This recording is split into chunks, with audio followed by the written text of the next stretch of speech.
This woman is devoting her life to climate grief? Whew. And she has it herself? What were the words that were used here? Oh, this is classic. It's a woman, and it's Oregon. That's 2 for 2. Oh, a retired elementary school teacher, 3 for 3. Grief, anger, and depression, NPR. Yes. Let me see something. I want to see who wrote the article. Shocker, a woman wrote the article. I'm telling all these surprises. Okay, let's see now. Ware realized she had a case of climate grief and needed help. Ware is one of the growing number of people using the services of an eco-chaplain. Oh, eco, as in ecology.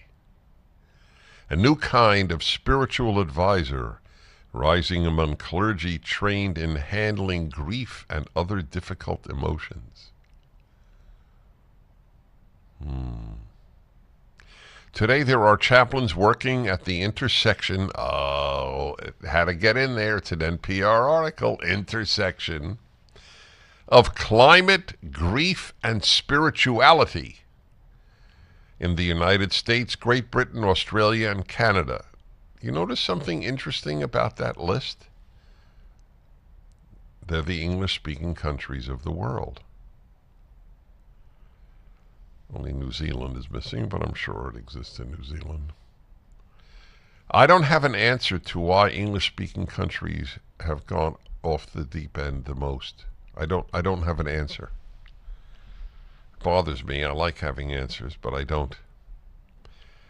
Most develop their own ways of addressing the issue, from one-on-one therapy sessions to online climate grief circles. Online climate grief circles. I'm sorry, my friends, I can't see you for dinner. I'll be at a climate grief circle meeting.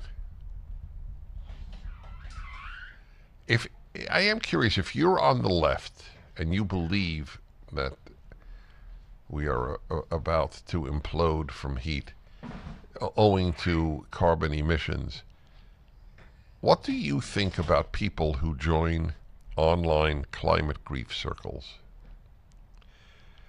and in-person support groups? In 2017, the American Psychological Association defined climate anxiety as a, quote, chronic fear of environmental doom. By the way, that is accurate. That is exactly what climate anxiety is. The question is it regarded as pathologic or as normal? I mean, if people have,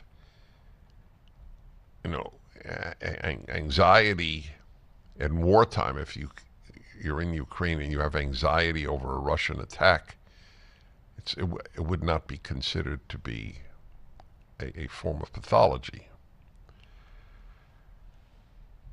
3 years later, a survey by the association found that as many as 2/3 of Americans have suffered from it. Oh, give me a break. No wonder it's the American Psychological Association. It's another nonsense group. Yeah, this is from, let's see, the American Psychological Association website. What's the date? March 2021. Addressing climate change concerns in practice. The planet is undergoing rapid and unprecedented climate change that is creating stress and mental anguish for people around the world. It's not true. It's not creating it for people around the world. It's creating it largely for people in English-speaking countries and only in affluent countries. This is an anxiety of the affluent, secular, and bored.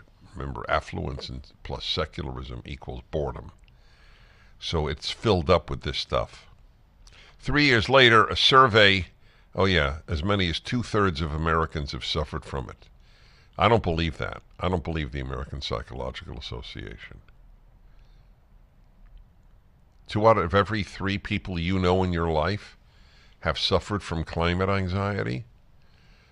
I suffer from green anxiety. The greens make me anxious, not the climate. In 2015, Rabbi Katie Z. Allen, another woman, wrote a call for a new kind of chaplain in the newsletter of the Association of Professional Chaplains. We are stuck here on our shrinking, warming planet. Why is it shrinking? Now, this is not a cute question. What renders the planet shrinking? I guess it's shrinking in that because human beings are getting more numerous. I don't know. It's an interesting question. That we love so much and depend on so totally. We are all in the sort of place where a chaplain's presence is needed.